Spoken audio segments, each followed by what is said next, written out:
Hello and welcome to Bible Study with the Feed My Sheep Foundation video channel. Today we're continuing our Bible study in the book of 2 Samuel. With this video we're on chapter 9, and as we go into reading the Bible study into this chapter, we're going to see David's heart. And although we've been seeing it all along throughout all of the book of Samuel's, ever since he was anointed, God chose him and he went forward. And in this chapter we're going to see another side of him.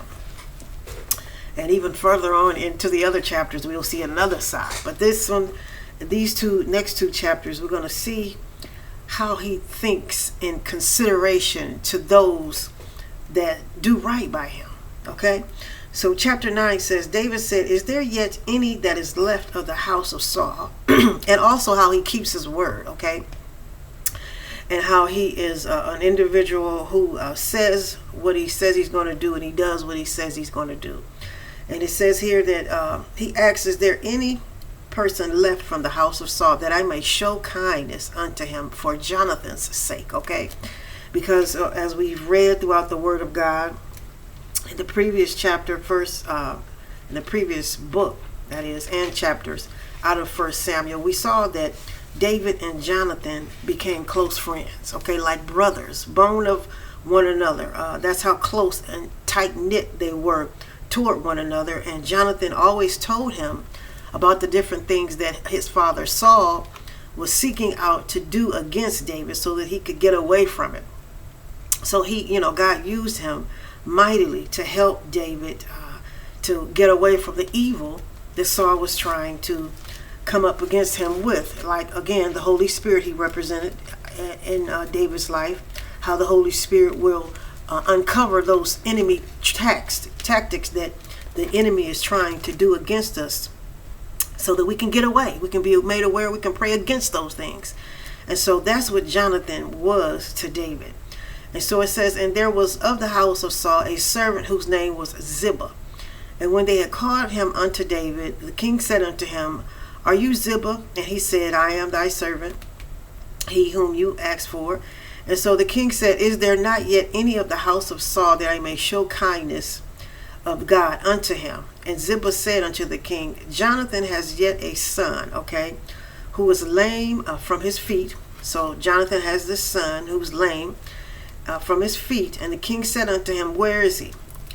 David asked, Where is the son? Okay, and so Ziba said unto the king, Behold, he's on the house of Machir, the son of Amiel, in Lodabar. Okay, so that son is in Lodabar.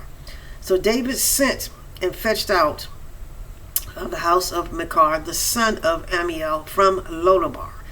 And when Mephibosheth, who was the son of Jonathan, okay, he saw the son of Saul, he saw David coming, he fell on his face and he began to reverence David.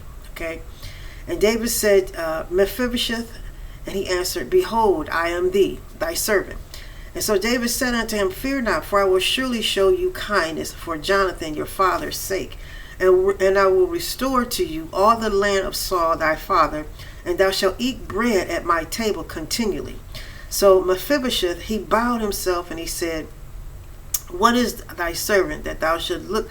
Who am I? Basically, he's humbling himself before David and saying, Who am I that you should look upon me as such as one that is like of a dog? He considered himself of a dog because in the Old Testament, that was considered a lowly state. And we've read that on various other chapters. And so Mephibosheth is saying this to David. And so then the king called to Ziba, Saul's servant, and said unto him, I have given unto thy master's son all that pertains to Saul and to all his house. Okay, so therefore, you and thy sons of thy servants shall till the land for him, and thou shalt bring in the fruits, that thy master's son may have food to eat. But Mephibosheth, thy master's son, shall eat bread always at my table. Now Ziba had 15 sons and 20 servants. Okay. And then said Ziba unto the king, According to all that my lord the king has commanded his servant, so shall thy servant do. So everything that David has just told him to do, he said he's going to go forward and do it.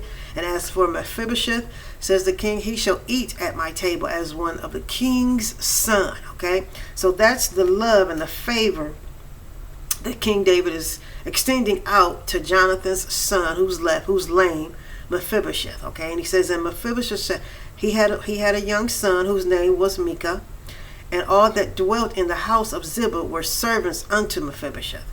So Mephibosheth dwelt in Jerusalem, for he did eat continually at the King David's table, and he was lame on both of his feet, even though he had that favor and that love shown toward him from King David.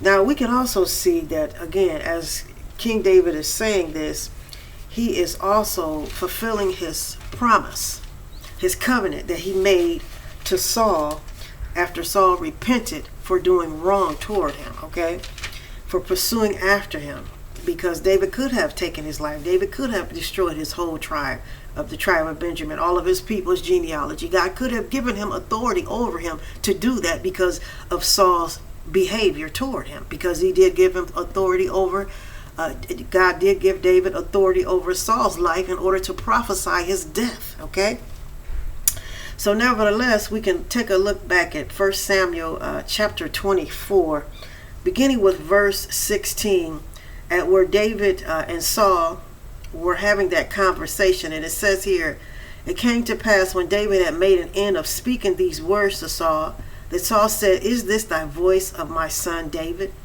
And Saul lifted up his voice and he began to cry. And he said to David, thou art more righteous than I, for thou hast rewarded me good, whereas I have rewarded you evil. So, that was that moment in time when Saul had been basically placed into the presence of David, and David could have taken his life, but David has said in his heart, he was not going to touch the Lord's anointed, because he know what God has said in reference to touching the Lord's anointed, that you are not to do that. And so therefore David gave it to the Lord, and the Lord gave it back to him through the Spirit to prophesy what would come to pass in his life and what would happen of him and his sons. And that did take place, and we saw that at the end chapter of this 1 Samuel. But here, going forward here in this, he says, verse 18, he says, thou hast showed this day how that thou hast dealt with me. For as much as when the Lord had delivered me into your hand, you didn't kill me. Okay? Because again, Saul was delivered into the hand of David. For if a man find his enemy, this is what Saul says, will he yet let him get away? Wherefore the Lord rewards you good for that thou hast done unto me this day. And now, behold, I know well that thou shalt surely be king, and that the kingdom of Israel shall be established in your hand. And so then Saul asked David, he says, swear now, therefore, unto me by the Lord, that thou wilt not cut off my seed after me, and that thou wilt not destroy my name out of my father's house. Okay?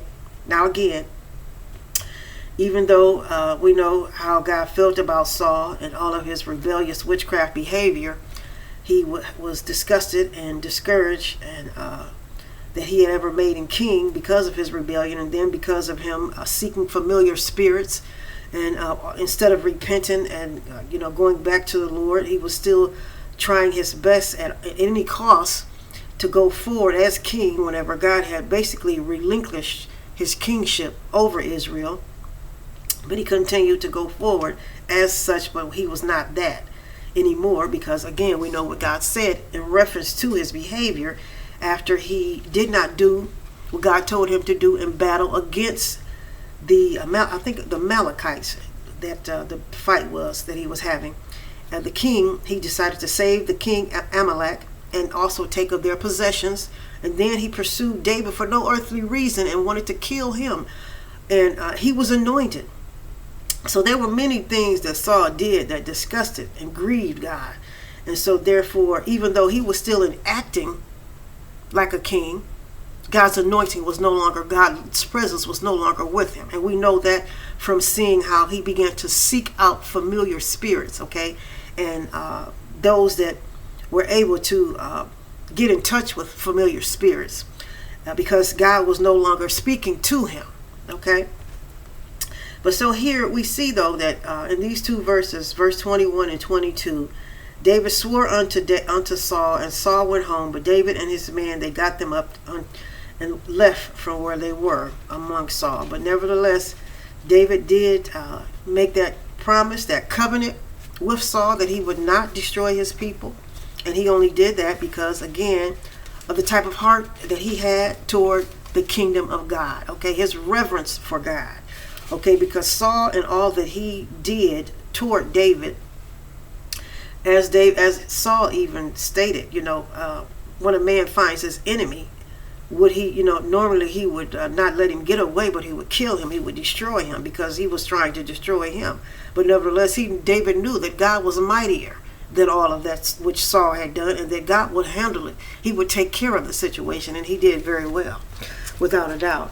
Okay, but we see in this chapter 9 of the Bible study that we're reading today how David kept his promise. He kept his covenant he made to Saul, and the fact that he looked for Jonathan's son, Mephibosheth, to show favor unto Saul's seed. Now, we can also refer over to this in 1 Chronicles chapter 8, where it is written in reference to this particular situation in verse 33, the 1 Chronicles, where it tells us of the generation and genealogy of Saul, and how that he was of the Benjamin tribe. And we've studied that particular prophecy that was given over the tribe of Benjamin in Genesis 49 verse 27. They were described as being like wolves. Okay, wolves in sheep clothing, because again, they are of the tribe of Israel, which makes them sheep unto the Lord, his inheritance. But they operated as wolves against the whole tribe. Okay, and at that moment in time, against the tribe of Judah.